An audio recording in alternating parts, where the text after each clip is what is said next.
Dear friends, നമ്മളിന്ന് ഉണ്ടാക്കാൻ പോകുന്നത് ചക്കയപ്പമാണ്. എല്ലാവർക്കും ഇഷ്ടപ്പെടുമെന്ന് വിചാരിക്കുന്നു. ഇഷ്ടമായാൽ ലൈക്ക് ചെയ്യണം, സബ്സ്ക്രൈബ് ചെയ്യണം, ഷെയർ ചെയ്യണം. അപ്പം നമുക്ക് വീഡിയോ ഇതിലേക്ക് നമ്മൾ ചേർക്കുന്നത് ചക്ക വരട്ടിയാണ്. നമ്മൾ നേരത്തെ തന്നെ ചക്ക, ശർക്കര, നെയ്യ്, ഏലക്ക ഇതെല്ലാം കൂടെ ചേർത്ത് നല്ലവണ്ണം ഡ്രൈ പരുവത്തിൽ വരട്ടി വെച്ചിരിക്കുന്നതാണ്. അത് നമ്മളൊരു കണ്ടെയ്നറിനകത്താക്കി ഫ്രിഡ്ജിൽ വെച്ചിട്ടുണ്ടായിരുന്നു. നമ്മൾ ആവശ്യാനുസരണം ഇത് നമ്മളെടുത്ത് അരിമാവിലേക്ക് കുഴച്ചുകൊണ്ടിരിക്കുന്നത് അരിമാവിൽ മിക്സ് ചെയ്ത് പിന്നെ നമ്മൾ ആവശ്യത്തിന് തേങ്ങയും വെച്ചിട്ടുണ്ട്. ഇതെല്ലാം കൂടെ മിക്സ് ചെയ്തിട്ടാണ് നമ്മളിനി ഇലയിലോട്ട് മാറ്റാൻ പോകുന്നത്.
ഇനി നമുക്ക് ഓപ്പൺ ചെയ്ത് നോക്കാം ചക്കയപ്പം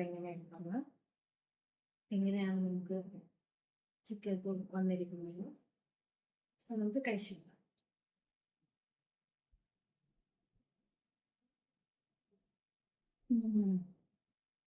നല്ല ടേസ്റ്റ് ഉണ്ട്. എല്ലാവരും ട്രൈ ചെയ്ത് നോക്കണം. കുട്ടികൾക്കൊക്കെ ഇഷ്ടപ്പെടും. പ്രത്യേകിച്ച് അമ്മൂമ്മമാർ, ചക്ക ഇഷ്ടപ്പെടുന്ന അമ്മൂമ്മമാർക്ക്, ആന്റിമാർക്കെല്ലാം നല്ല ഇഷ്ടപ്പെടുന്ന ഒരു ചക്കയപ്പമാണ്. എല്ലാവരും ട്രൈ ചെയ്യുന്നത്.